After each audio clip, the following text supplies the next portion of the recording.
Já,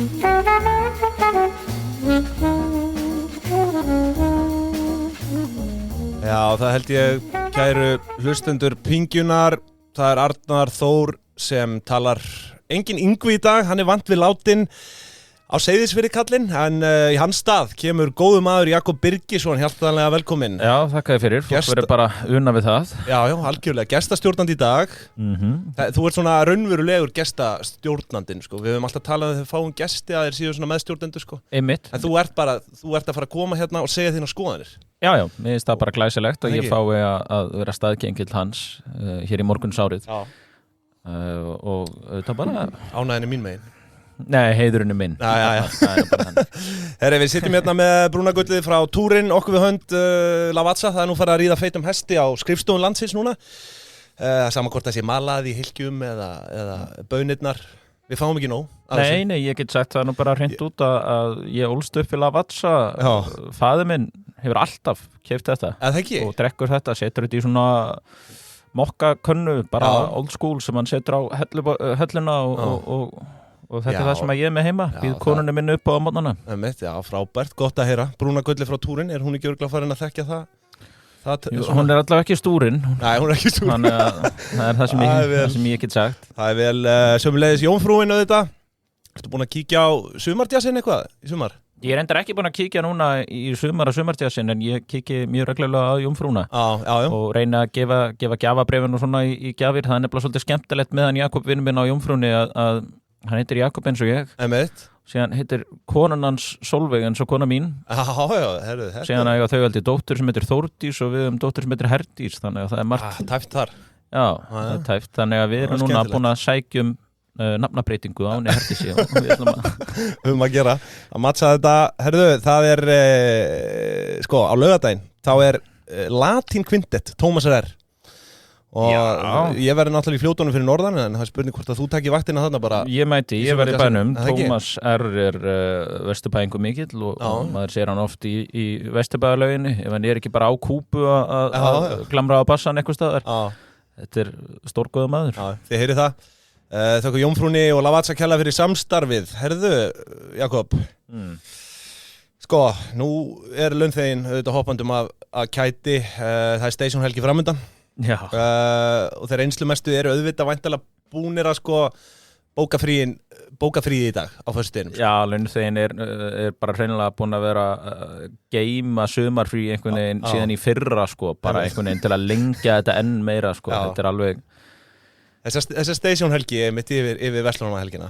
Já, það flott sko, en ég reyndar sko, það oft voða gott þegar fólk nær líka að vinna á Verslunarmannahelgina og færi eitthvað svona stórhátíðakaup, þá ég meira með við unga fólkið sem ennþá í einhverju vaktavinnu, eins og þegar ég var í Melabúðinu forðum daga og náði að skrá mig mitt á þessa daga sko, þá var ég ekki eins og Linþóðan góðu í bönkunum og svona sem alveg hoppa að kæti yfir Verslunarmannahelginni, þá var ég nú bara svona vinnandi maður, bara hérna með líkama sem að skottaðist búðuna og ræði hillur og fór í kjötborðið og ég veit ekki hvað maður gerði þarna, maður gekk öll verk. Já, það í Melabúðinni. Já, í Melabúðinni í Vesturbænum og þetta var hérna á einhverjum menntaskóla árum og sumari fyrir MR og eitthvað svona. Og ég sagði við Solveig konuna mína, því að hún trúir því ekki að hafi unnið stakt handtak á æfinni. Þú veist ekki hvernig það að vera í Melabúðunum Verslunarmannahelgina, þá nóg að gera. Og ég orðin þannig að ég sko annað en launþeginn þá eiginlega bara þyrstir mig í að fá að vinna. Svona vaktavinnu, bara svona einu svona ári með Verslunarmannahelgina. Til að fá svona smjörþefin af þessu. Já. Já, vel til að minna þig á bara hvað þú hefur það gott. Að vera bara sjálfstæðsstarfandi. Það ekkert grín að standa á búðagólfinu. Nei. Þú veist, maður hugsað þetta reglulega, sko. Þú veist, maður var náttúrulega í þessu þegar maður var yngri. Já.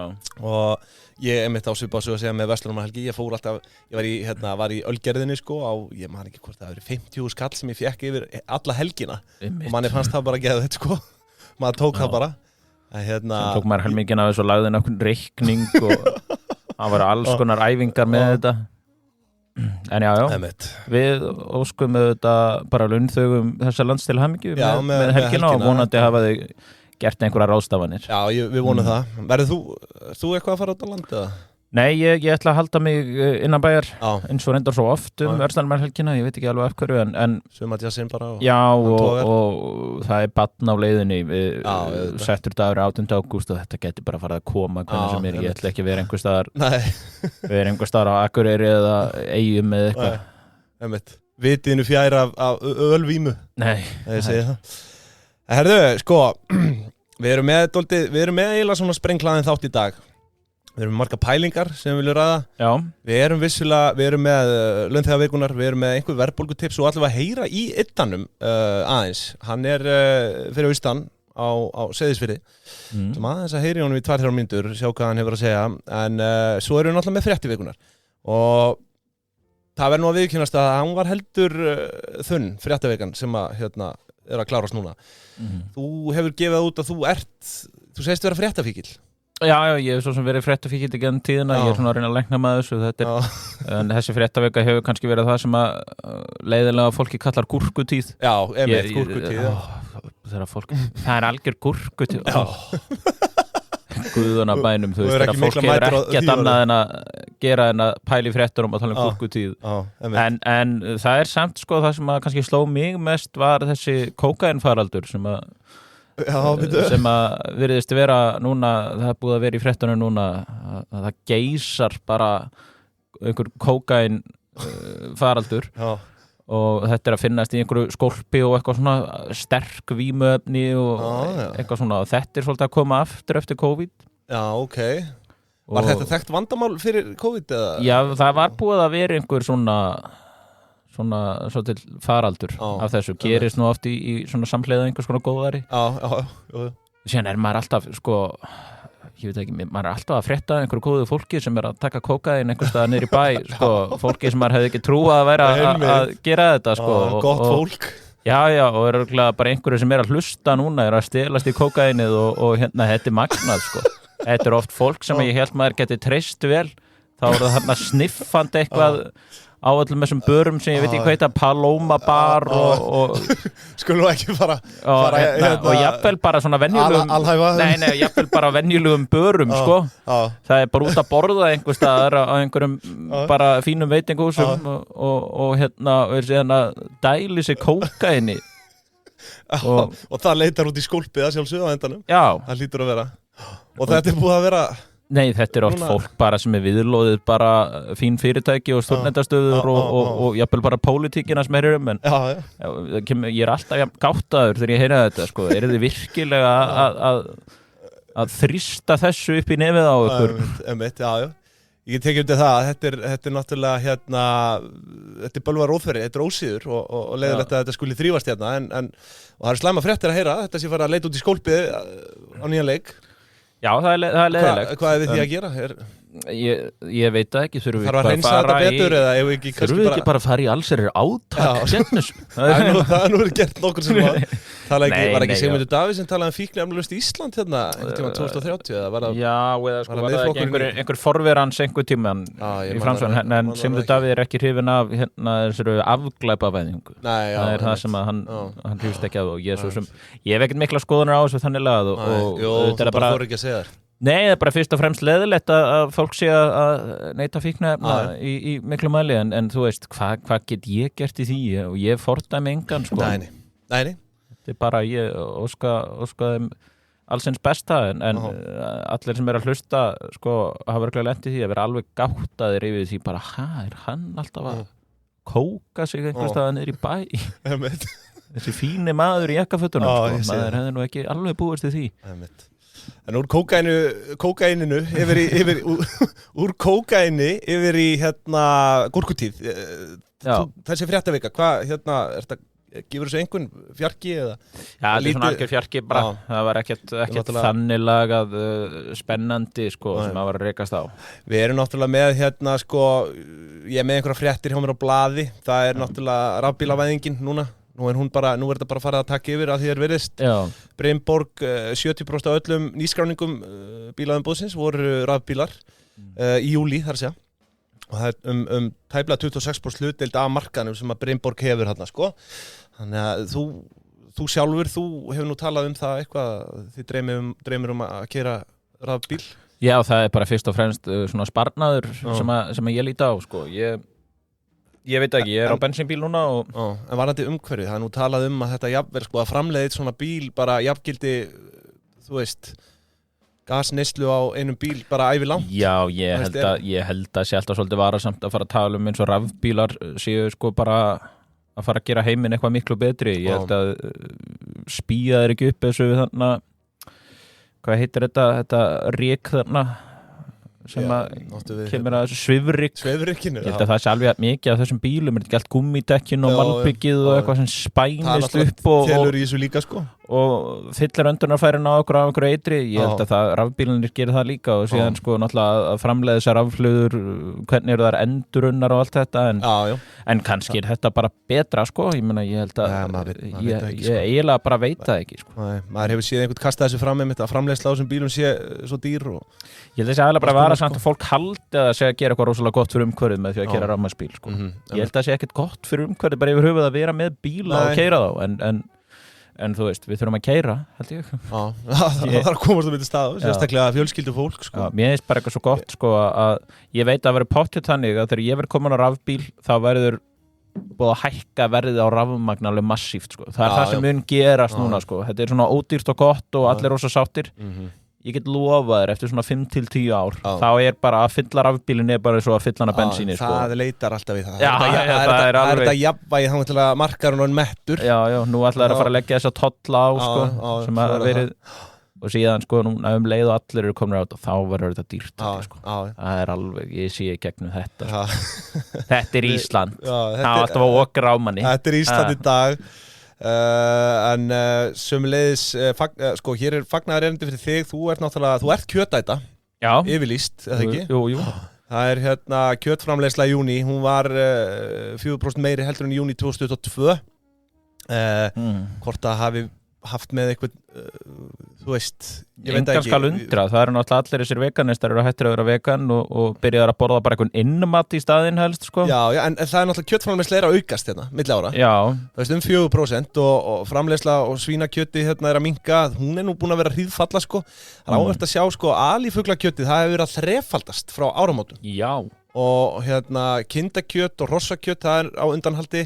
Kindakjöt er náttúrulega þeir sem hafa nú kannski, maður heyrir alltaf sauðfjárbændur hækka róminn í fjölmiðlum þeirra báu stöðu, sko. Ég var núna daginn eitthvað að versla í matinn og séð þarna, held að það hafi verið í Krónunni, þá var ég að sjá svona lambafille og síðan sá ég bara lambafille spænst. Já. Flytjinn spænst lambafille, hvað er í gangi hérna? En ég veit ekki líka bara ferðamannastraumurinn og er ekki ferðamenn að geta þetta allt Já, maður þekkir þetta ekki. En það er náttúrulega, þú þekkir alltaf grænmetisætu í dag eða veganista eða eitthvað, það voru allir í þessu. Núna er þetta fólk, sko, helst byrjað með einhverja Instagram síður hvernig þau eru að elda lífur og eitthvað svona bara, þú veist. Er það? Viltu meina að vegan fjölskyldu, að það sé að fækki í vegan fjölskyldu? Já, þetta fólk verður alveg, sko, síðan hættir það og verður alveg svakalega grimt. Það vil helst vera að skjóta dýrin sjálf og eitthvað svona fara all in. Ég tengi nú reyndar ekki við það, eða sko. Þetta er svona, þú veist. Ekki sé mikið af því, held ég. Hvað kemst maður á veiðar? Mér langar að rista dýrið á hól eða eitthvað svona, éta helst hrátt og eitthvað svona. Þetta er allt eitthvað svona, sko. Þetta er svona, gengur svolítið langt. Já, en maður veldi fyrir sér samt, sko, þú veist, með þetta, það er samdráttur þarna hjá sauðfjárbóndum. Bændum, fyrirgjöðum. En er ekki bara bullandi góðari þá hjá, sko, eins og bara hænsnabændum eða þannig? Þetta er búið að þrefaldast þarna á milli frá aldamótum. Það hlýtur að vera, sko, því að síðan er ekki einhverju svakalegir tollar á innflutningi á þessu og síðan þeir sem flytja þetta inn eru yfirleitt bændunir sjálfir, sko. Jú, það er ekki verið fréttur það þarna með svínakjötið og eitthvað. Þeir eiga í allan kvótan líka og verður á sama tíma að fá einhverja styrki fyrir eitthvað, ég þekki þetta ekki nákvæmlega þannig. En maður þekkir þetta bara með sauðfjárbændur, þeir eru náttúrulega mikið í fjölmiðlum að tala hvað þeir fá lítið á skrokkin, sko. Það er svo gaman að kalla þetta kjúklingalið einhverja bændur, allt í einhverjum geymslum þarna, til einhverjum risavöxnum geymslum og þau eru víst að rækta þetta.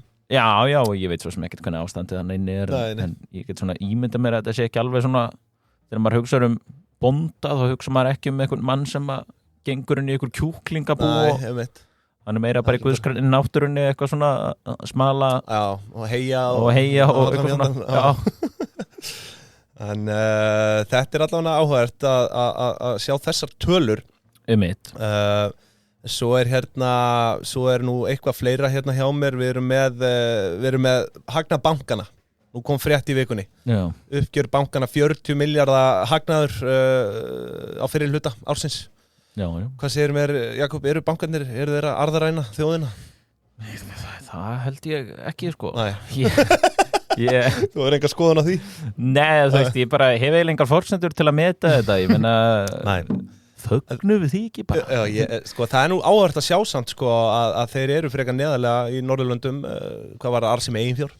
Það svona staðall sem skoðaður oftast í kringum þetta til að meta hvort þetta sé bara eðlilegt eða... Við hljótum allavega að vera ánægðir séu að skila hagnaðinn, séu ekki bara í byrjandi mínus. Ég segi það, við tókum þessa umræðinu einhvern tímann mikið kallað eftir því bara á samfélagsmiðlum og fréttamiðlum að hreinlega bankarnir bara gefi hagnaðinn Ég veit ekki af hverju einhver ætti þá að standa í þessum rekstri en auðvitað væri alveg til að vera með miklu betri kjör og öllum lánum og öllu því en ég veit ekki hvort þeir séu að svindla svona mikið á mér Ég held að þetta sé bara ágætt En talandi það, nú stýrivaxta ákvörðun yfirvofandi 23. ágúst ef ég man rétt Ertu með einhverja spá fyrir það? Ég held að komi grjótörð og hækki þetta Ég held að menn eitthvað að tala það núna Ég held að þetta verði 25 punktar eða eitthvað svoleiðis allavega 25 Já, ég held það 50 jável Já, það svo sem gæti alveg verið en ég held að láta ekkert eitthvað kyrrt liggja núna Nei Þetta alls ekkert búið Þetta nefnilega ekki búið eins og við segjum inn á verðbólgutips Þetta ekki búið Við verðum að standa saman Ég held að þetta gæti orðið svona vetur sem að fólk reynir að róa sig aðeins og svona, fólk byrja að spara og hugsa eitthvað svona hvernig það fyrir með peninginn Ekki seinna væna, þetta samt alveg skrítið ástand því að maður hefur einhvern veginn þú veist, það svo mikil neysla í gangi Það svo mikil eyðsla og á sama tíma er efnahagurinn svona Ég veit að þetta er rosalega skrítið og það er rosalega erfitt að hemja sig þegar maður er búin að vera í einhverju neyslu brjálaði í lengri tíma að það verður allt svo eðlilegt og síðan maður hættur að hafa eiginlega svona einhverja verðvitund eða eitthvað svona, þú veist, þú bara þetta kostar 8.700, þú veist, ég veit eiginlega ekkert hvað það lengur, þú veist, hvað 40 skall, ég veit það eiginlega ekkert ég veit ekkert, þú veist, þetta bara einhverju peningar og einhvert verð og það eitthvað síbreytilegt og hvert raunverðið á þessu, þú veist, þetta rosa ég bara borg og brosi þetta verður rosa þreytandi þannig að maður auðvitað bara reynir að minnka allt svona einhvern veginn en þetta svolítið svona bagalegt ástand Þetta það Þetta áhugavert allavegna á minnstakosti Herðu, svo nú eitthvað hérna fleira ég sá nú grein sem ég fannst áhugaverða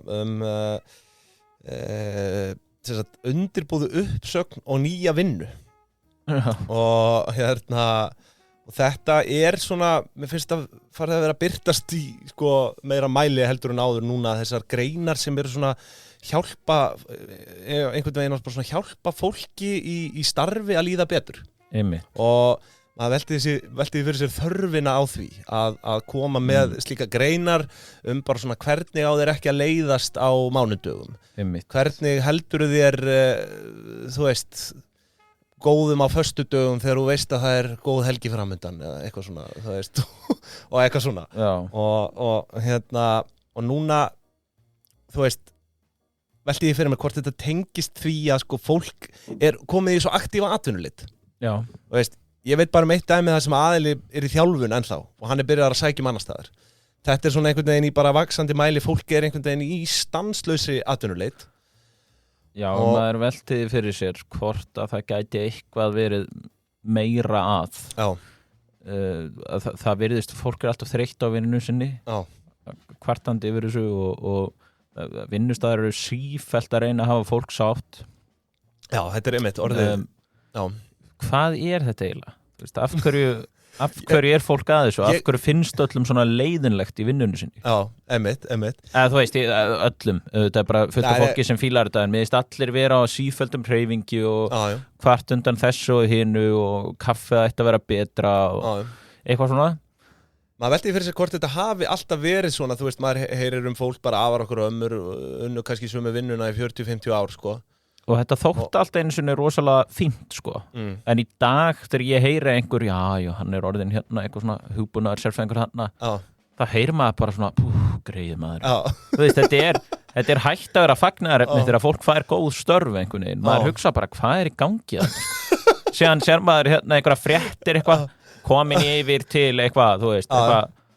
Tómas fer til eitthvað, einhvers fyrirtækis og maður sér svona mynda viðkomandi, sko, einhver svona kannski myndalegu maður og maður sér alveg, sko, alveg tómleikan í augunum, alveg, sko, alveg gjörsamlega búin á því, fari einhverja nýtt framkvæmda svið einhvers staðar.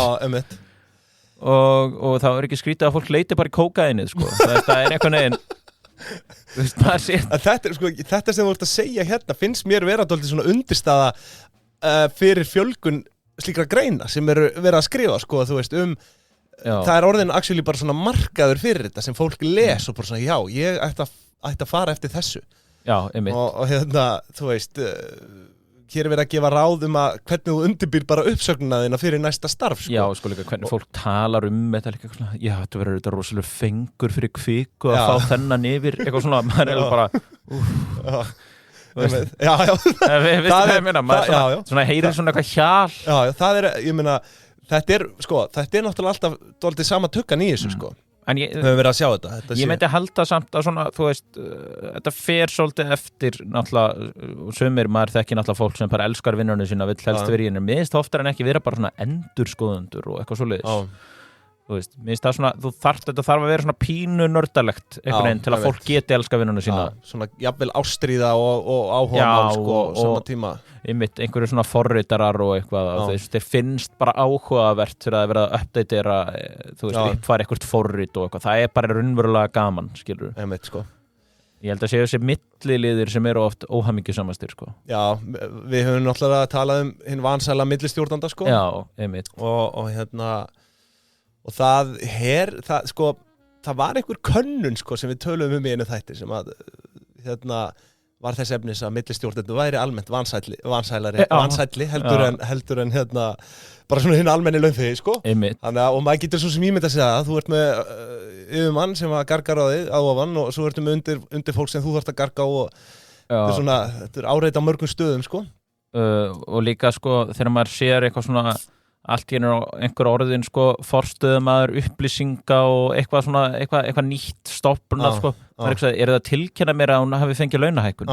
Gátuð ekki bara hækkað launin og ekki pælt í titlun, skilur. Þá fellur þetta alltaf inn í eitthvað svona, nei, þú getur ekki verið með hærri laun en þetta nema þú sért orðin, sko, hitt og þetta, forstöðumaður eða einhver stjórnandi eða eitthvað. Það bara getur ekki bara hækkað launin og sleppt þessum titlum. Það er alltaf að reyna að leita einhverjum tilgangi fyrir fólk til að missa það ekki, sko. Og það er náttúrulega þetta því að það er bara, það vantar oft sérþekkingu og eitthvað svona og það er bara barist fólkið og endanum verður fólkið bara vansælt, held ég, sko, á þessu. Þetta er bara svo verið þóttavél, sko, bara. En þú veist, ég er líka bara eitthvað að hjala, sko. Ég er svo sem Já, hingað erum við konið til að hjala. Já, þetta er bara vangaveltur. Mér finnst þetta bara fínt að fólk hugsa þetta og bara að fólk sem er í vinnu hugsi hvað er ég að gera hérna og hvað finnst mér ef þú ert óanaður, af hverju ert óanaður, sko. Hvað er raunverulega að, sko. Og þá kannski heldur fólk að nývinna sé lausnin, sko. Já, oftar en ekki. Já, vinnir sem að vera að flakka á milli vinnustaða, það er alltaf að vinnan sé vandamálið. Og oftar en ekki það eitthvað allt annað en vinnan sem er að plaga þá, sko. Það er einhverju andleg mein og þess vegna þurfum við aðeins að fara að tala geðheilbrigði. Eini sem verður þetta allt svona. Hvað með þig sjálfan á atvinnumarkaði? Hefur þú farið og sagt upp starfi eða hefur þú verið rekinn jafnvel? Já, sko, ég hef sagt upp störfum, já. Verið rekinn, ég hef ekki verið rekinn, en ég hef svona það er svona jaðrað við það, skilur. Ég hef yfirleitt bara haft vitað að hætta áður en ég er rekinn, eitthvað svona í unlingavinnu og eitthvað svona bara já, ég held að þessi skynselast ekki bara ég stíði til hliðar hérna bara og er það mér mikil sorg?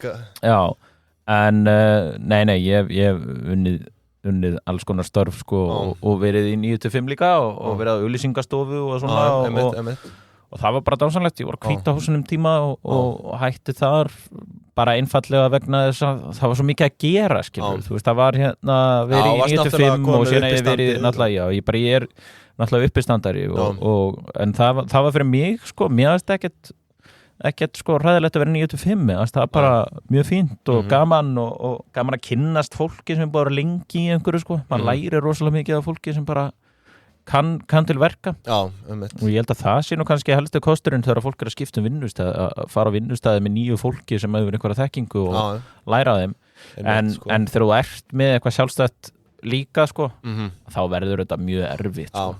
Gengur ekki að vera alltaf bara bugaður á kvöldin þannig að ég tók á ákvörðun, sko, með fjölskyldu og svona, það er svolítið skrítin ákvörðun þegar maður er í svona sjálfstæðsstarfandi, sko, því að maður hefur verið það bara, síðan fyrir maður að vinna 9-5, þá finnst manni skrítið að fara aftur sjálfstætt vegna þess að þá líður maður eins og maður sé bara einhvern veginn að tapa öllu öryggi og eitthvað, en þú veist, maður var alltaf í því hvort við þannig að það var fínt bara að hætta og einbeita sér af því sem maður vill gera, sko. Það heldur maður á tánum.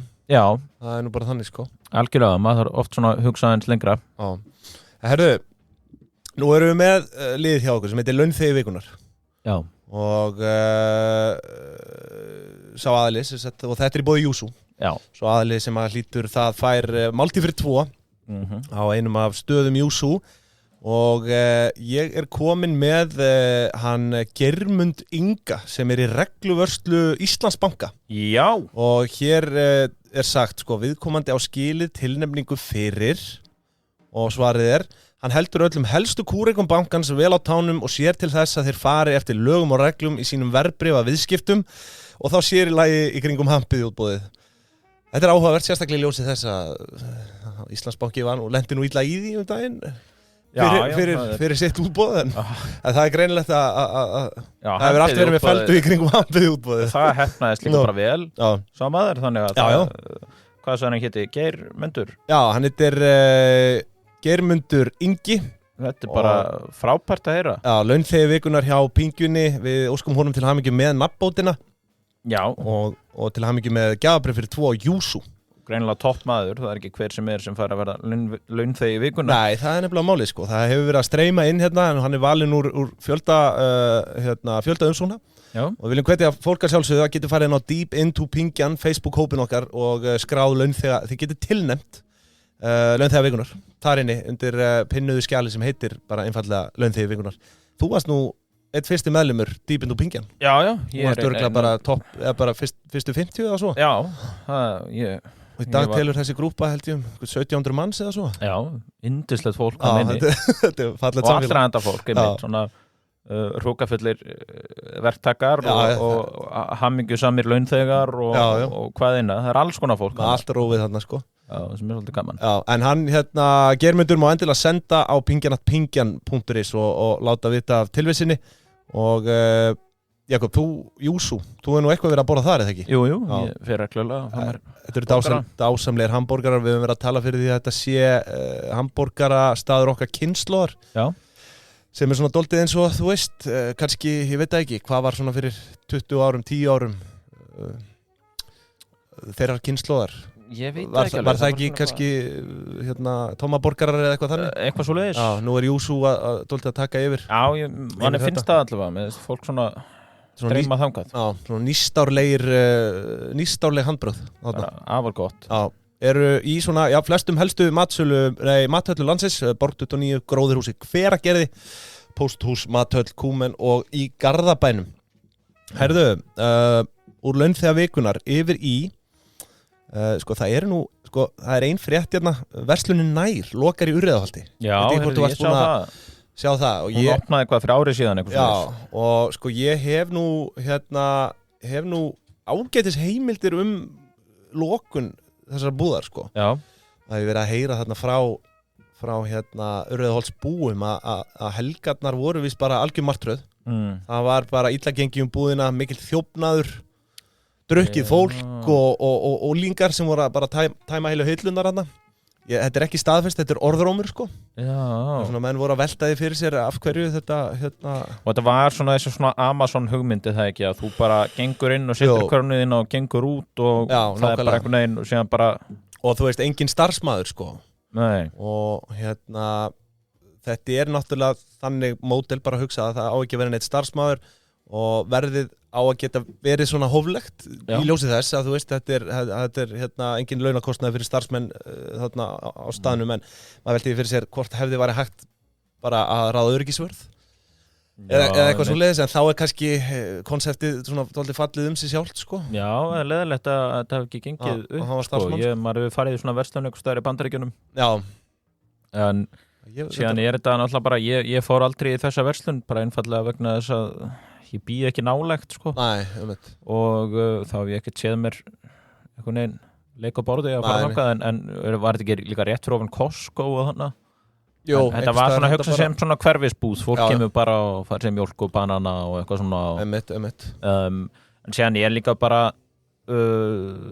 komið í þessar helstu verslanir eitthvað svona gripið og greitt og skannað og skundað og allt þetta og það virðist vera bara svona einhvern veginn þróunin þannig að það er auðvitað starfsfólk og svona en því fækkað töluvert Já, maður velti því fyrir sér þróunina í þessum málum sko Ég held að þau reyna að gera allt til að losna við bara svona starfsmenn sem þú þarft ekki að hafa sko. Já, og það er spurning hvort að það rætt út í verðlagið þá til lækkunar Ég efast efast það sko. Það er annað mál sko. En já, svo bara getur vel verið að þetta sé einhvern veginn bara koncept sem að bara virkar ekki núna og verður orðið eftir 5 ár sko, en ég meina að þetta virðist virka úti eins og segi sko, maður þekkti ekki alveg þannig þetta er leiðilegt að þetta hef ekki gengið upp sko, með þetta flott hjá þeim, ég man eftir 30 þetta og svona, og ætlaði alltaf að kíkja en síðan er nú ekkert orðið því Nei, það mitt Herðu, sko Ég er með smá létta umfjöllun í dag. Já. Þú ert svona markaðamaður. Mikið inn á keldunni. Já, ég svona Þú veltir fyrir þér hvernig gjaldeyrismarkaðurinn er og hlutabréfamarkaðurinn og gott að þú varst ekki komin aðeins í skuldabréfin þarna daginn. Jú, svona veltaðin fyrir mér. Þetta er náttúrulega alveg svona maður verður svo rosalegu lúser þegar maður byrjar að pæla í þessu án þess að hafa neina alvöru þekkingu sko. Það er alltaf sko og maður skemma sín oft sko maður sé að skoða þetta og skoða þetta en síðan hefur maður ekkert vita á þessu einhvern veginn, veistu hvað ég meina? Mér finnst þetta alltaf, ég finn alltaf ég verð bara svona pínu minnimáttar þegar ég er í þessu og það er náttúrulega, ég er alveg svona sérfræðingur í því að innbyrða upplýsingar sem ég get eiginlega ekkert gert bara svona algjörlega óþarfa upplýsingar þar er ég alveg góður sko. Lærirðu það utan að til að geta verið viðræðahæfur eða? Já, stundum sko, þetta er í alvörunni bara svona ég sá að þetta var að hækka 25 púnta Já, algjörlega, þú veist ég er með svona þennan hlutabréfamarkað pínu eins og svona ég er með bókmenntir ég les ekkert mikið af þessu nýju bókmenntum og fagur bókmenntum og öllu þessu en þú veist, ég horfa einn og einn kilju þátt einhvern veginn og ég kann svona frasa eins og fólk er að ræða eitthvað nýju bókinas Hallgríms Helga eða eitthvað, þá get ég sagt eitthvað svona jú, þetta er rosalega flott og mikið og svona, en þetta hefði eins og ofta áður, það hefði kannski mátt ritstýra þessu meira, ég veit það ekki, hafa smá hemil á Hallgrími, hann skrifa svo rosalega hratt og mikið sko. Það er svona þekkt sögn. Já, það er eitthvað svona, þú veist, að kunna svona punkta rithöfundana og það er svona, þú veist, ég er þannig með hlutabréfamarkaðin og svona eitthvað, er verið að dreifa þessu vel og eitthvað svona, þú veist, svona persónuleg svona einhver lingó alveg, og síðan byrja ég að hugsa bara hverja talaði fólk sko. Þetta, maður verður svo asnalegur sko. Já, þetta er sko, svo er náttúrulega skuldabréfamarkaðurinn hann er svona endakallinn í þessu Mér langar rosalega í raun að vera bara skuldabréfamaðurinn þú veist, alveg bara svona bara leiðinlegustu fjárfestingum með heimi það er aldrei neitt spennandi í gangi en ég bara á ótrúlega mikið í þessu Það er langtíma leikur sko Já, og bara, þú veist löng, meðalöng, allt þetta bara, þú veist, bara svakalegt dæmi sko. Einn daginn En ég er ekki vel að mér í þeim og í raun og veru hef ekkert skoðað mikið en ég er svona byrjaðar að fá áhuga á því núna eftir að einhver kunningi minn varð sjóðstjóri í einhvern svona innlendum skuldabrifum og eitthvað þá svona fór ég, býtu sjóðstjóri þessu og þá núna ætla ég að fara að kynna mér þetta eins bara til að vita eitthvað þetta sko og ég reynda bara hvet fólk almennt til þess ég held að þessi rosalega holt sko skuldabrifa markaður stýrir bara í grunninn hagkerfinu sko, þú veist vaxtastíu og öðru þannig að það er náttúrulega til að skilja allan grunninn sko. Örugglega einhverjir sem bara hlusta á fuss og sveigja eru bara, þú veist, hvað er ég að hlusta á þetta fíbl hérna, eitthvað, þú veist, það er bara örugglega eitthvað glæsilegt fólk sem er að stýra þessu öllu og hérna keyra þetta áfram, en ég held að það sé bara svona, þú veist, þetta hljómar alltaf eins og einhver svona klísja en bara fyrir fólk að bara svona eiga eitthvað smá einhver staðar að safna í sjóði eða eitthvað og bara svona fylgjast með þessu maður fer að hugsa öðruvísi, maður les fréttur öðruvísi, þú veist, ég bara þú veist, ég er bara einhver gaur, sko þú veist, það er ekki eins og ég, þú veist sé einhver, eitthvað djúpir í öllu, sko Nei, þú ert bara svona, þú ert svona netbankakúriki Já, er það ekki svona En ég er aldrei spenntur fyrir einhverju svona eitthvað, getur keypt þarna og selt eftir 2 mánuði, eitthvað, þú veist, ég vil hafa þetta leiðinlegt. Já, ég held að það sé best að vera ekkert að hlusta á þessi ráð. Nei, það er svona besta ráð sé alltaf bara mennir sem tala gróðan en aldrei tapið, sko. Já, það er svolítið svona Já, þeir eru nokkrir þarna úti, sko. Já, þeir eru bara mjög margir held ég, því miður. En svo eru það náttúrulega sko vísitölunar. Já. Og ég ætlaði nú að vera með svona létta aðeins umfjöllun vísitölur svona þessar helstu. Það muna nú örugglega margir eftir fengu kannski sinn fyrsta iPhone í hendurnar. Já. Þar var fyrirferða mikið smáfórið sem heitir bara einfaldlega Stocks. Já. Og maður var þarna inn á, ég man ekki, þú veist, maður var eitthvað undir 20 og hvort ég verið 17 eða eitthvað, maður bara skildi þetta aldrei. Þetta var alltaf eitthvað Nasdaq og þú veist, S&P 500 þarna. Já, S&P 500. Hvað er þetta eiginlega? Og sko það vil svo til að þú veist þessar vísitölur, þú veist við tölum til dæmis OMXI 10. Það er hinn sem kallast úrvalsvísitala kauphallarinnar. Já. Á Íslandi sem sagt og hún er sem sagt samsett eins og nafni gefið til kynna OMXI 10 af þeim 10 félögum sem mest viðskipti eru með á hlutabréfamarkaðnum. Já. Og svo er þetta endurskoðað tvisvar á ári og eins og staðan í dag er þetta Alvotech, Arion banki, Eimskip, Festi, Icelandair, Íslandsbanki, Kvika, Marel, Reitir og Síldarvinnslan. Þessi vísitala er núna, því að við erum að tala hlutabréfamarkaði hérna áðan, hún er 14,88% niður þegar þetta er tekið upp. Já. En það vil svo til að allar aðrar vísitölur nánast bara í Evrópu, Bandaríkjunum, þær eru upp á við. Og því að þú fórst að velta þessu fyrir þér sko svona þegar við vorum að spjalla þessum þáttinn sko hvað er best að fjárfesta? Ég er svo rosalega mikill áhuga maður þetta þó ég hef ekkert endilega einmitt, þú veist, og ekki það maður á ekki vera að tala sér niður endalaust, en þú veist það bara stundum tala maður við eitthvað svona lið sem er að vinna í þessu daginn út og inn og það er svona já, eitthvað, segir eitthvað við mann og maður bara svona er eins og fíbl, en þú veist ég ætla mig, þú veist að tala þetta sko, þetta Stocks og þetta, ég var einhvern tímann, þú veist, ég held ég var hérna klára 7. bekk þegar ég fer til Tenerife með fjölskyldunum minni og ömmu minni heitinni blessu sem minning hennar og þá var afi minn í dáin sko, hann hefði endurskoðandi og verið svona fjárfesta bara í einhverjum svona mikið í einhverjum svona vísitölu sjóðum og svona skynsamur fjárfestir bara já og maður er að reyna bara að ná utanum þetta og ég man að ég gekk með pappa mínum þarna alltaf með framströndinni og þarna rauðu stígunum þarna hjá Adecco og þarna flottu fínu rauðu stígunum ég var nú bara að koma þaðan fyrir mánuði síðan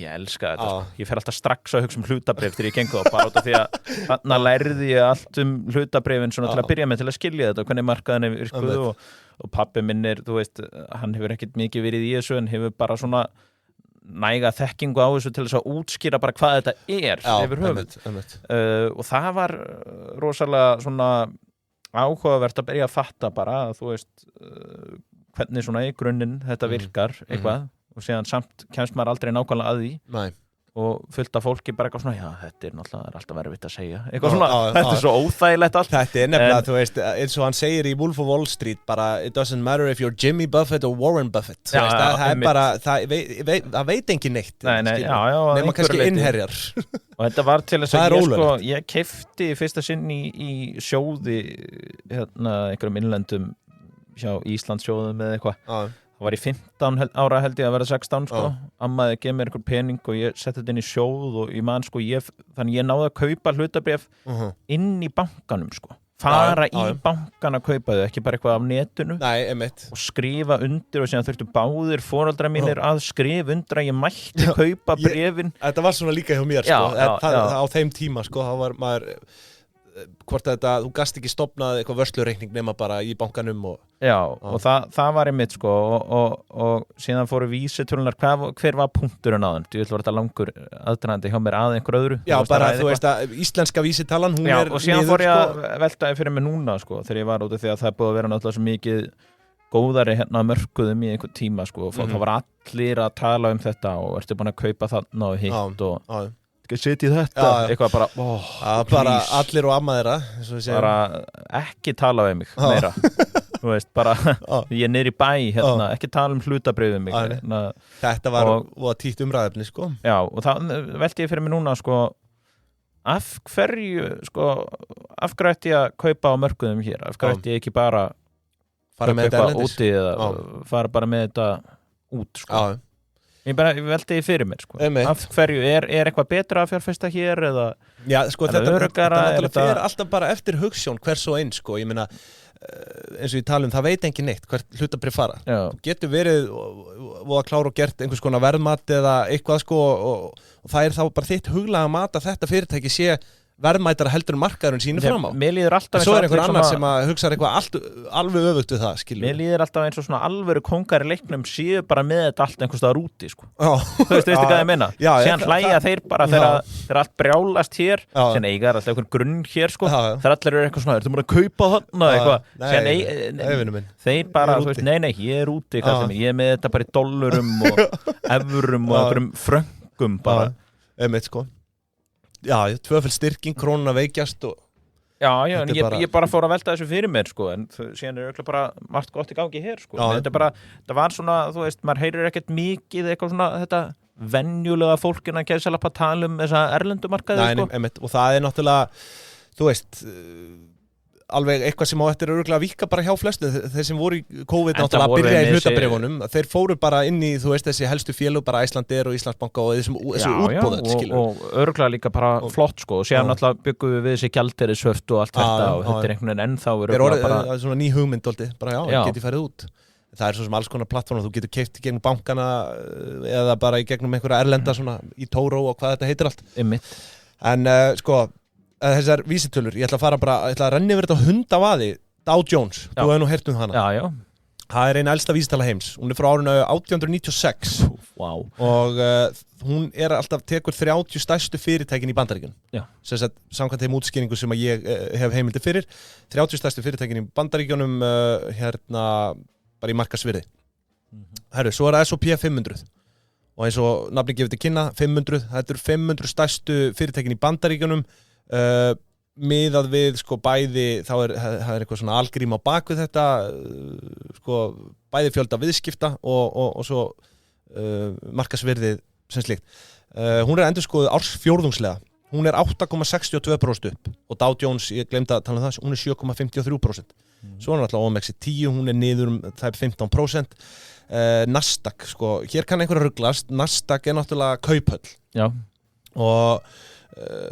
þau eru náttúrulega með vísitölu þarna líka sem að samanstendur bara af nánast öllum fyrirtækjum sem eru skráð í kauphöllinni úti það eru yfir 2500 fyrirtæki og hún er 10,3% upp svo er það FTSE, þú hefur nú heyrt um FTSE hún er sko FTSE 100 og það eru sem sagt 100 fyrirtæki sem eru á sem sagt í London, þetta er Brest Dow Jones og S&P 500 þetta er hérna bandarist fyrirbæri FTSE er í Bretlandi og þar er bara þetta er hérna hæsta markaðsvirðið hún er 1,56% upp aðeins yfir núllinu sko og svo er það síðasta það er DAX, það er svo þýska og þú hefur nú heyrt um DAX sko maður hefur heyrt þetta allt sko en ég get ekki sagt að ég hafi eitthvað stúderað allar þessar vísitölur en nú veistu það sko það er einmitt þessi þýska og hún er með 40 stærstu og mest treytuðu fyrirtæki í Þýskalandi af uppfylltum samt einhverjum kröfum þú veist hvernig þjóðurinn þetta er dálítið kassala sko það er svona alls konar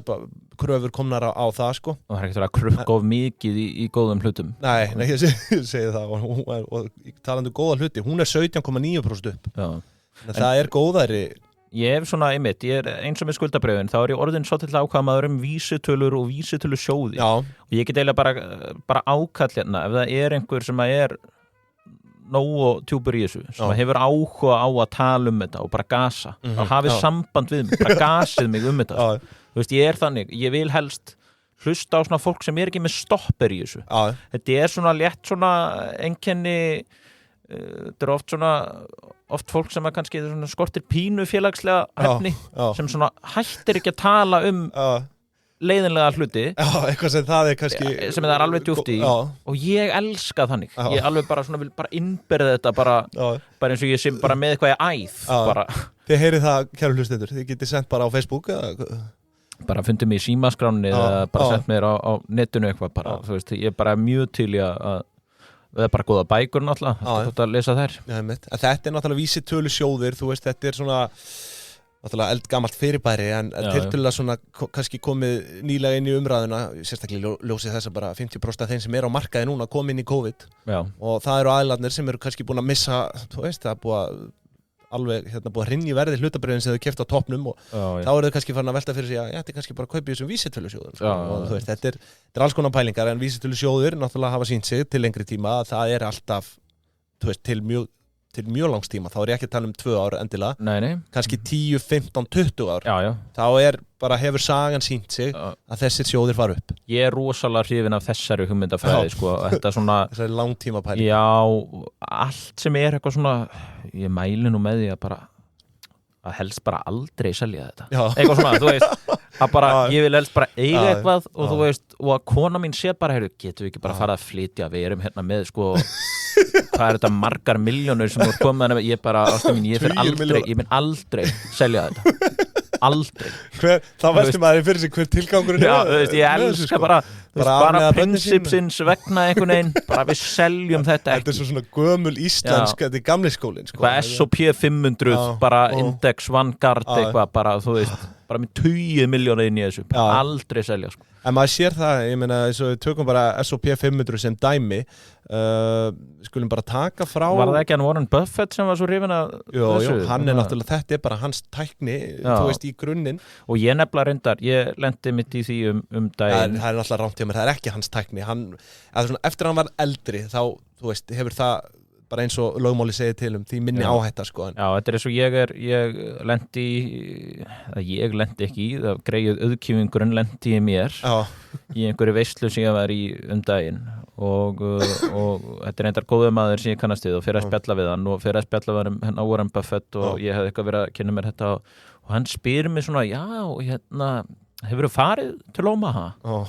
Svona eins og þú veist, bara augljóslega hef ég ekki farið til Omaha, eitthvað Nebraska og hann fund, en þessi maður, ágæta maður, held ég bara farið nokkru sinnum. Og núna var ég að segja við konuna mína, ástu mín í maí á næsta ári, þá verð ég ekki heima. Ég verð í Omaha.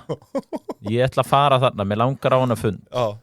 Og jafnvel að ég gerir stærri ferð úr þessu, þannig að það einmitt eru hlustendur hérna, ég kom með smá hóp. Þú getur bara búið til einhvers konar, bara létta ferðaskristof í kringum þetta? Já, ég held að þú getur komið með og svona, og hann hérna, heitir hann ekki Charlie Munger. Hann verður 100 ára 1. jan. Og Buffett að verða núna, 93 ára í ágúst held ég. Já, og það stefnan að þeir sitji þarna félagarnir fyrir svörum og... Já, vonandi bara, þeir eru sprelllifandi allavega og við þurfum eitthvað að finna út úr þessu, að gera góða ferð til Omaha. Ég held að þetta geti verið, jáfnvel að blanda þessi eitthvað inn í pingina. Já, ef að hópurinn nógu stór þá var ég jafnvel hægt að hafa bara eitthvað leiguflug. Ég hugsa að ég hendi bara í svona poll Spotify. Nei, fólki að svara, áhuga til að kíkja til Omaha. Og síðan þekki ég auðvitað ekki nákvæmlega sko skilyrðin, þú þarft væntanlega að eiga eitthvað X en þú veist, það getur ekki verið mikið sko. Ég held þú þurfir ekkert að vera sko bullandi ríkur til að fá að koma þann inn, bara í einhvern smá hluti í þessu og hvað. Í Berkshire Hathaway þá. Já, en nú er fólk bara búið að fá nóga mér sko og nennir ekki að hlusta á mig en við skulum kynna okkur þetta og það væri hrikalega gaman að gera bara góða ferð með góðum sko og þarna ægir alls konar fólki saman, Íslendingum sem getur farið saman, það eru launþegar, það eru einhverju kúrekar, það eru millistjórnendur, bæði vansælt og hamingjusamt fólk, blöndum þessu saman. Það er fallegt. Og já, þannig að enn og aftur hér með þessi hugmynd allan að komin á borðið. Já, hún er komin á borðið og það verður hrikalega gaman að hafa einhvern lítinn samráðsvettvang þetta, þar sem við getum farið yfir málin og þá líka hitað upp. Já.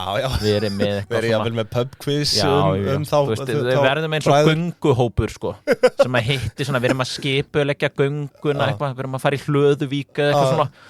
Þetta er pjúra hluthafafundur, eða ekki? Þetta er eitthvað svona shareholder meeting núna daginn sko, þetta var þess ári að eiga einhvern hlut sko, ég held að það verið hatt í 70.000 manns sem mætti á síðasta fund sko. Þetta er svakalegt. Þannig að þetta er rísa vaxið dæmi þannig að já, ég held að vera allavega gaman að skoða þetta og það er væntanlega margir hlustendur líka sem hafa annarkvort verið þarna eða vita nákvæmlega hvernig þetta virkar, kannski er þetta algjörlega óraunhæft en ég held ekki. Nei, við bara hendum í pól hérna eftir þátt og könnum þetta væri svo steikt en svo gaman. Þetta væri bara geggjað og þú veist, ég held í alvörunni að þetta sé eitthvað talandi skilur, út af því að við erum með líka bara íslenskan markað sem er lítill og hann er að þroskast og það eru fólk að koma inn á markaðinn. Auðvitað þarf fólk líka að sækja sér þekking út og læra hvað er í gangi út í heimi, allt þetta. Ég er bara áhugamaður, ég er lítill leikmaður með stóra drauma og bara ég elska að afla mér einhverja svona þekkingar og prófa eitthvað nýtt sko. Þetta er stórkostlegt fyrir það, ég varst ekki það. En vettvangur eru auðvitað með okkur líka, stórkostlegt viðtal framundan næsta þriðjudag við hann Elmar frá stofnandi og framkvæmdastjóri vettvangs. Þar ertu náttúrulega að fá alla þessa mögulegu þjónustu tengda stafrænu lausnum og ég vona fyrirtæki sko, sem að þú átt eða vinnur hjá kæri hlustandi sé ekki að sofa verðinum hérna sko, því að eina viti í dag er að heyri vettvangi og þau galdra eitthvað upp á erminni sem þú biður það er spurning, heimasíða, netverslun Einmitt, já. Það er ekkert og flóki fyrir vettvang. Nei, þetta er, ég heyrt þú ert nú í þessum pælingum sjálfur?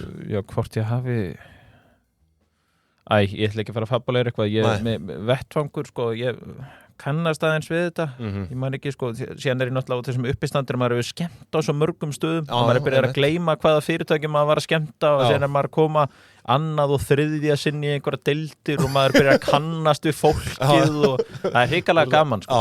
Það er náttúrulega það sem er svo ánægulegt við starfið mitt og maður fær að koma og svo hrikalega marga viðburði fundi, hádegishlé, ég veit ekki hvað og það er alltaf gaman að fá að vera með fólkinu og koma inn á fara svona snert á menningunni bara, og alls konar menningu sko.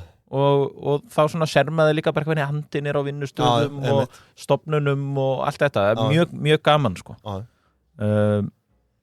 Mér finnst það eiginlega skemmtilegast að vera uppistandir þegar maður er eitthvað svona verið með hádegishlé eitthvað, við erum bara aðeins að hressa upp á hópin eitthvað og þetta er eitthvað svona deild hjá einhverju stóru fyrirtæki þetta er líka að koma, þú veist, inn bara venjulega vinnudag hjá þessu fólki sko. Mér finnst það mjög gaman þetta svona... Ég er nefnilega mikil áhugamaður vinnustagamenningu sko. Ég er alveg gaman að því. Ég líka ég var náttúrulega svona harð orður í byrjun þetta allt hljómað eins og þetta var allt eitthvað svona ömulegt sem það er það ekki en það er líka víst hlutverk uppistandarans oft sko og maður er fenginn til þess að svona kveikja á einhverju þegar fólk hlær saman þá svona myndast það meira spjall og allt byrjar og svona þess vegna er þetta oft svona snemma kvölds sko.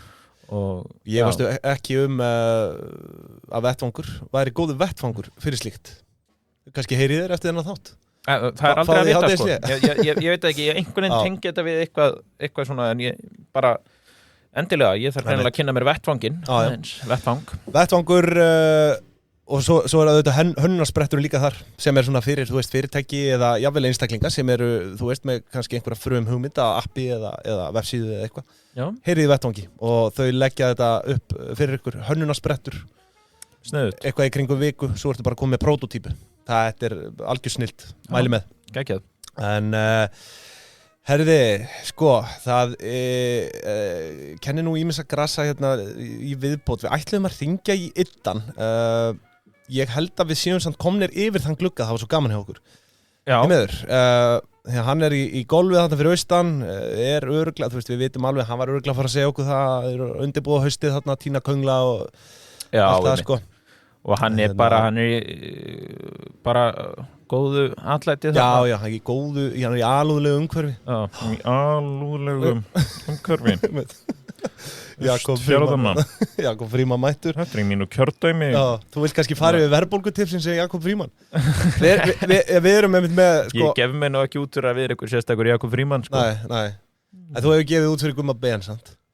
Já, ég náttúrulega, það Gummi Ben sko, ég bjóst aldrei við því en það var svona einhverju vinsælasta eftir hennar mín og ég hef stundum mætti eitthvað staðar og ekki tekja hann og svona fólk kemur til mín ætlaði ekki að taka Gumma Ben eftir á og það sem ég svo óþægilegt við þetta að náttúrulega Gummi Ben ég hef einhvern tímann tekið þetta á einhverju viðbyrði þar sem Gummi Ben var og hann bara hló og var ánæður og einhvern tímann bara ég spurði hann eitthvað þetta ekki bara eitthvað, hann bara jú, eitthvað svona síðan, þú veist mín tilfinning svo að þú veist, hann nennir ekkert að ræða þetta samt sko. Hann mjög svona almennilegu gaur en hann ekkert svona, þú veist, hann ekki athyglisjúkur eða eitthvað svoleiðis og ég rakst á hann í melabúðun einhvern tímann og var eitthvað blessaður hvað varst þú bara á tenni eitthvað svona hann eitthvað, jú, einmitt blessaður eitthvað svona sem leið mér svo astnalega þarna að bíða eftir einhverjum frönskum sem var ég eitthvað, allt gott að frétta af síniðinum eitthvað í boltanum eitthvað, með honum í skóla sko, þetta var svo astnalegt og ég eitthvað svona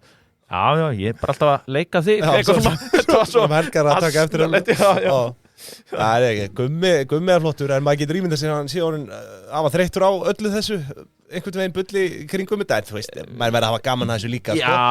Ég held að hann sé bara rosalega rólegur með þetta en þú veist, mér fannst svo astnalegt einhvern veginn að vera við hliðin ánum hann einhvern veginn svona ég að reyna að halda upp einhverju spjalli ég bara svolítið lifa á því að leika þig það er rosa skrítið einhver alltaf að leika þú út í bæ eitthvað maður einmitt hann að koma eitthvað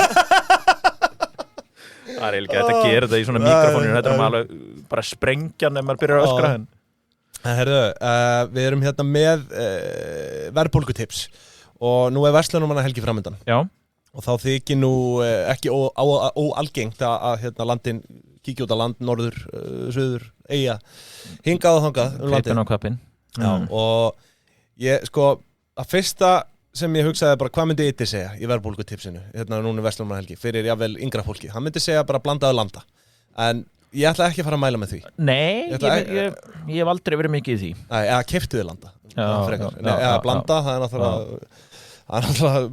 the ultimate verðbólgutips sko en við ætlum ekki að fara að mæla með því hér nei.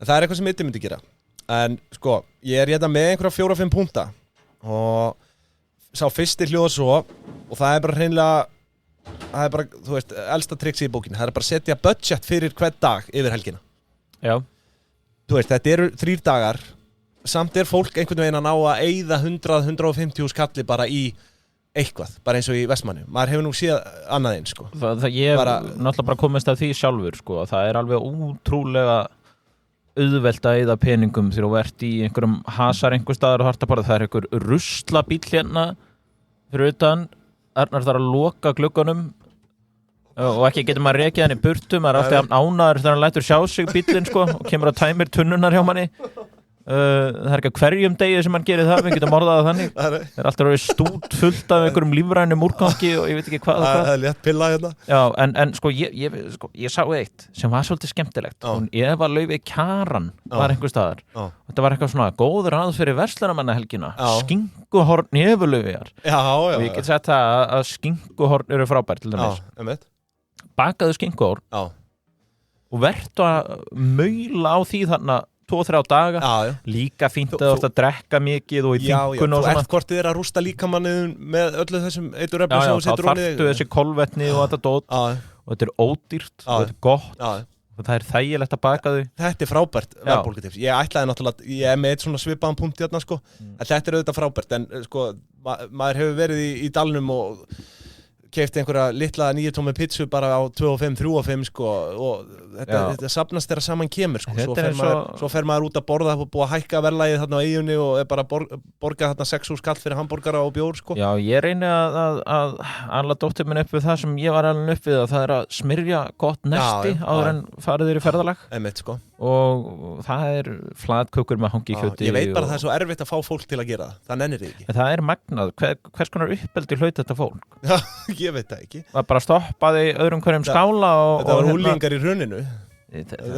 Alveg magnað sko, en það ekkert betra en góð, velsmurð samloka einhvers staðar á einhverjum góðum bekk. Ég sammála því.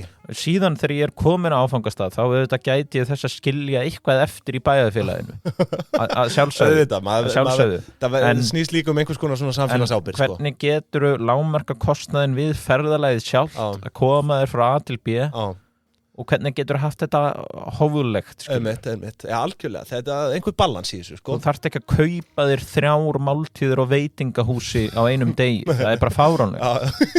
Algjörlega, og þetta það sem við mælum með þú veist, settur allavega budget þú veist, ég veit ekki, 5.000 á föstudegi, svo kannski á laugardegi 10.000 og 5.000 aftur á sunnudegi, þú veist eitthvað 2 fyrir 1 já, nákvæmlega, þetta auðvitað útihátíðir, það var líka 1 punktur hjá mér, þú ert bara að þræða þetta allt upp kynntuður hvað bankin býður upp á kynntuður hvað símfyrirtækin bjóður upp á allt þetta. Það alltaf eitthvað hægt að finna þar og mér fannst oft sko, ég var oft sko þegar ég var yngri var ég svo mikill nirvill að það var kannski, maður fór að borða einhvers staðar þá keypti ég ekki gos og veist, ég bara rosalega leiðilegu viðskiptur og ég hugsaði, já, þeir græða örgulega mest á þessu gósi sem þeir selja mér hérna ég ætla ekki að fara að borga fyrir það bara íta þetta hliðar, drekva það heilsusamlegra og þá borga ég bara fyrir þessa litlu máltíð maður hefur nú gert hann sko, og hugsað hann sko. Síðan hefur reyndar konan mín reyndað ala þetta úr mér sko, og við höfum svona þetta svona togstreita að eyða pinningum og ekki sko. Já, ert þú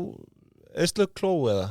Nei, en svona það hefur færst í aukana sko. Og það alfarið henni að kenna sko. Það bara henni að kenna en hún hefur auðvitað bara bætt líf mitt heilmikið sko. Það fyrir öllu það fyrir öllu, en herðu, svo það annar punktur þetta kannski aðeins, þetta svona fyrir yngri kynslóðina að þú ert ung eða ungur í staðin fyrir að kaupa þér einhver rándýr útileguföt fyrir 1 skipti á 10 ára fresti eða við má vita hvað sko farði í fataskápinu hjá mamma og pappa Findu einhverja flík þar Tvímælalaust og þessi útiföt eiga oft til að eldast mjög vel tískan breytist ekki horfið á þetta fólk í þessum 9 flíkum að sulli sér bjór hvort þið algjörlega vitstóla af ölvímu alveg þetta astnalegt þetta astnalegt, farðu inn í skáp findu flottan vindjakka skilurðu af afaðinum eða pappaðinum eða bróðuðinum eða mömmuðin eða bara einhverjum þú veist, þetta út allt þú getur líka fengið þetta ódýrt einhver staðar, að selja eitthvað gamalt drasl og svona þú veist, þú ert ekki skilurðu að finna upp neitt sko.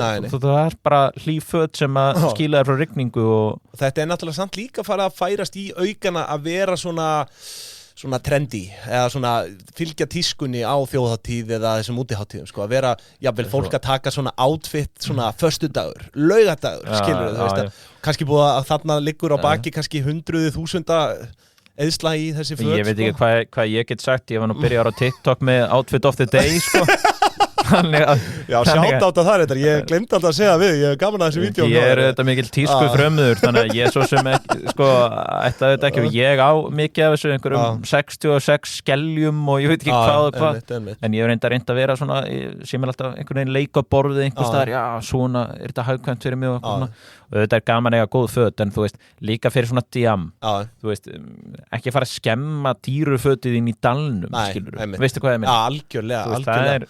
Ég skil alveg að þú viljir eiga. Ég á ennþá fötin sem að ég er í alltaf verslunarmannahelgi, bara frá því 2013. Já, dauða úlpuna, svo kalluðu. Það sem sagt svona dúnúlpa 66 sem ég erfði.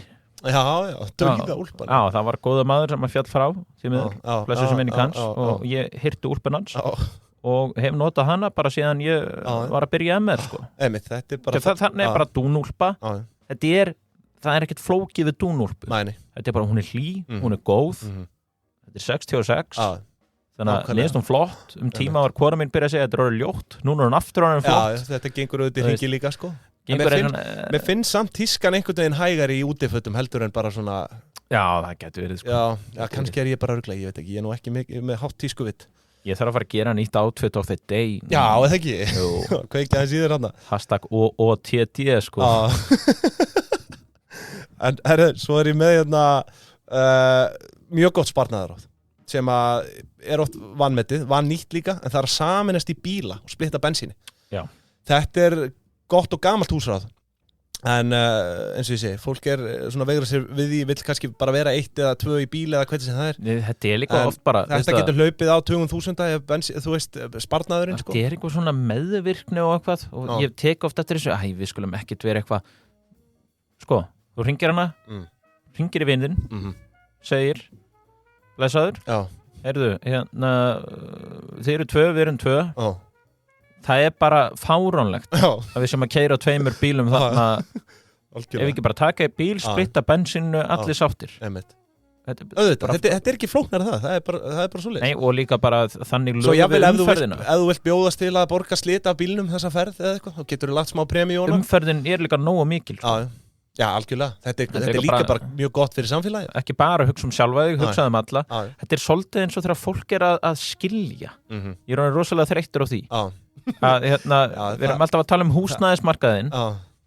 það er ekkert verra fyrir húsnæðismarkaðinn en fólk að skilja með börn þá er allar 3 svefnherbergja íbúðir að deilast í raun og veru sko ein fjölskylda með 2 síðan stendur hún tóm aðra hverja viku þetta er fáránlegt sko þetta er náttúrulega auðvitað, þetta er pláa sem er í gangi núna þetta hefur aukist fólk finnir sér bara einhverja svona tilli ástæðu bara til að skilja bara eins og þetta sé eitthvað flip ég hefur reyndar ekki hugsað út í þetta með sko bara út frá sín mark þetta er bara ótrúlega óhagkvæmt út frá fasteignamarkaðinn bara fáránlegt þú veist og jú, það má örugglega benda á alls konar ástæður en þetta er fyrir mér aðal ástæðan svo kannski skilja önnur hjón og þá kemur einhver nýrin í íbúðina og veist svona en hugsaður, við erum hjónarnar við eigum 2 dætur yndislega dætur við elskum þær út á lífinu en við þykjumst allt í einu ekki elska annan út á lífinu og við ákveðum að skilja nú þær eru orðnar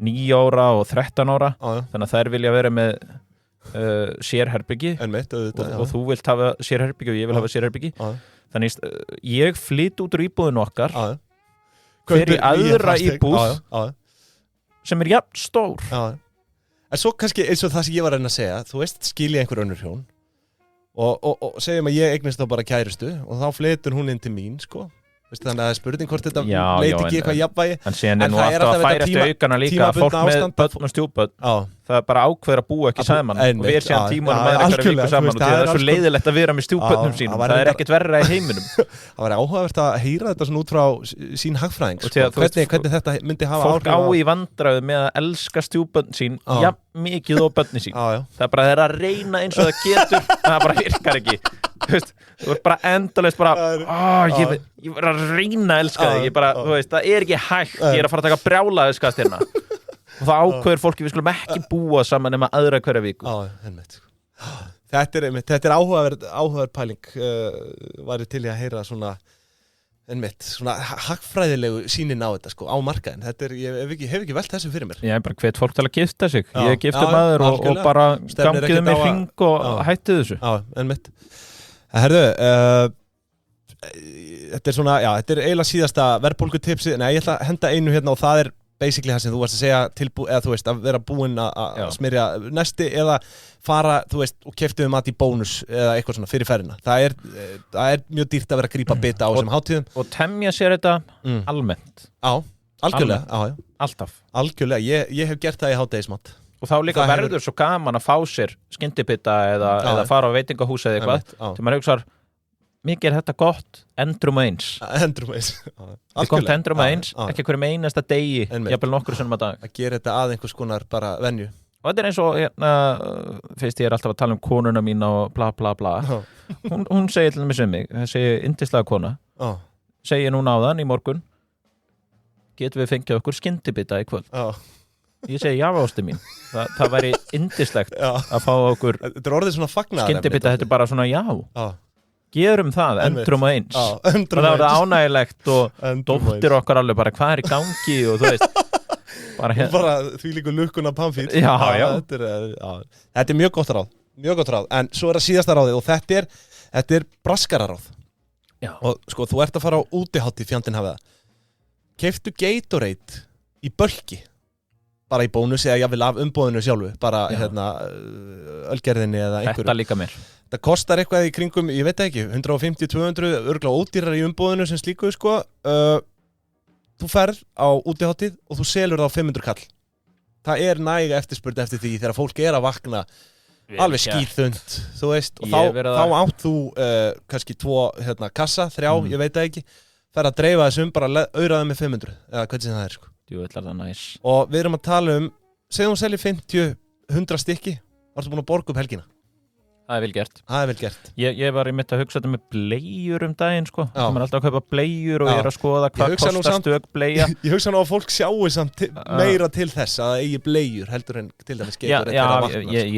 þú fer ekki að mæta einhverja útihátið með bleiur bara fólk sé ertu nokkuð að skýta á því úr þingu eða ertu með börnin í tjaldinu eða eitthvað, við skulum vona ekki ég bara fara út og segir að fara beint til heildsölunar og eitthvað og ég hef í alvörinu verið ofta að hugsa þegar ég út í búð bara ég hlýta ekki að komist bara í samband við heildsöluna sem flytur þetta inn og fengi þetta á töluvert lægra verði þegar maður að kaupa ég get alveg fyllt geymslun af bleium þess vegna sko. þetta bara eitthvað sem ég þarf að kaupa í ákveðin tíma einmitt sko þreytandi útgjöld en það náttúrulega spurning hvenær þetta verður sko ólögmætt starfsemi því að þetta rauninni þér ber að borga skatt auðvitað af þessu og svona og ég ætla nú ekki að fara að hvetja fólk til að stinga undan skatti en annað eins hefur nú gerst bara allstaðar landið að bara íþróttafélög eða hvað annað bara að selja varning fyrir seðla og þetta nú ekki það háar upp að að þetta væri eitthvað Ertu að gruna mig skattsvik? Skattsvik, það er nú ekki að gera það er alveg ekki að gera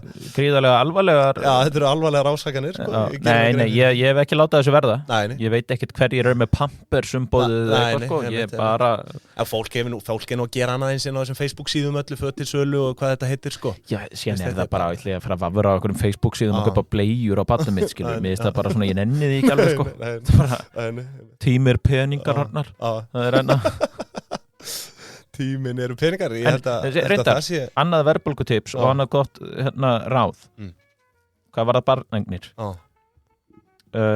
fyrsta lagi eignist börn en í öðru lagi, burt sér frá því halda þessi við 2,1 fólk að sko bara startkostnari og fólk ofta að slaga í 1.000.000 það að kaupa sko einhverjar galnar kerrur þessar kerrur eru nú orðnar alveg rándýrum einhver rándýru bara sko heilu skápana af fötum séðan eignastu barnið og hugsa ég þarf ekki neitt af þessu ekki neitt ég hef alltaf sagt þetta, ef þú vilt kass stofnaðu eitthvað, þú veist barnahúsgagna og séðan er þetta svo rosalegt fólk vill að dýrasta fyrir börni sín og markaðssetningin hvert þessum óléttu konum sem þetta náttúrulega hormonur í fullum gangi og þú ert bara hvernig get ég láta þetta barn eiga sem best líf þú ert ekkert eitthvað, ég var að köpa nota kerru fyrir barnið þér finnst eins og þú sért að gera barninu eitthvað þú sért bara strax búin að færa það niður stjætt, bara leiðu að fæðist sem er náttúrulega bara regin mískilningur taktu frekar þessar háu fjárhæður og legðu bara beint inn í sparnað þú veist, það er lygilegt miðað við þennan standard þú getur sparaðir með því að fara bara einu þrepi neðar sko í eitthvað second við ákveðum að fá einhvern svona ég þekki þetta ekki sko við ákveðum að fá okkur svona búkabú vagn eins og þetta er flottir vagnar og allt í gangi og þú veist, ger ekki lítið á því ég fann efnaða konu í Grafarvoginum sem hafði fengið sér þetta fyrir 3. barnið sitt notaði þetta en sem var líka með svona hlaupakerru og alveg glæsilegt sett og það er vagnstykki og kerrustykki fekk þetta á hálfvirði sá ekki á þessu núna er ég að nota hana og mun nota fyrir annað barn sko.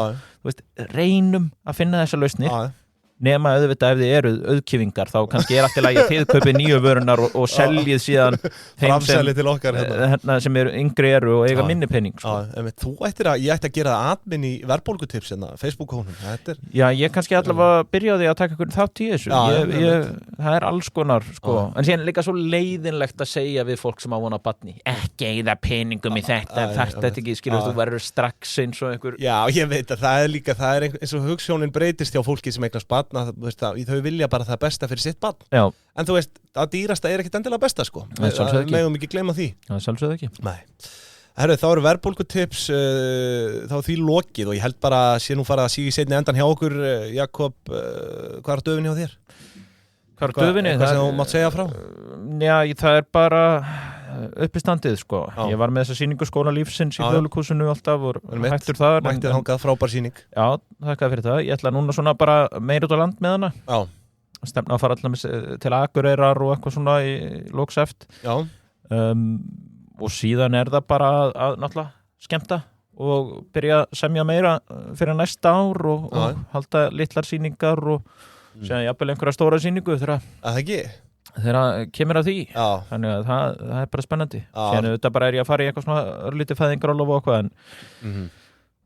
sem er spennandi ríkulega spennandi en það er bara uppistandið, það er það sem ég er að gera núna Númer 1, 2 og 3 Já. Ég hlakka til að fylgjast með sérstaklega á stóra sviðinu Verðum við ekki að setja einhverja pressa á þig? Jú, ég held að Pingjahálsar mæta Já með tróðfulla vasa ég vil vera á sviðinu og að fólk sé að sko flegjum í seðlum og tróð inn á mig og eitthvað svona stripshow þema Já það er aldrei að vita nema Pingjahálsar fá einhvern kóða eða eitthvað við getum búið þetta til og við getum tengt þetta allt saman inn í þetta litla samfélag sem við erum að skapa með Omaha-ferðinni og öllu þessu Frábært, ég þarf að búa til pól En jú, ég er svona þess að halda áfram með skólan svona með haustinu og skemmta og síðan fer ég alveg á fullt núna í byrjun næsta ár síðan undirbúa nýja stórsýningu Já, frábært Jakob Birgisson, kæra þakkir fyrir komuna Það er aldrei að vita nefnum við fáum þið aftur, það er gaman að hafa þig það verður bara viðurkennast Já, bara gaman að koma Og bara því líkur staðgengill fyrir hann Idda En hann verður hins vegar með mér næsta þriðjudag Ég held að því sögðu að við látum þessu loknu í dag Kæra þakkir fyrir komuna Jakob og góðar stundir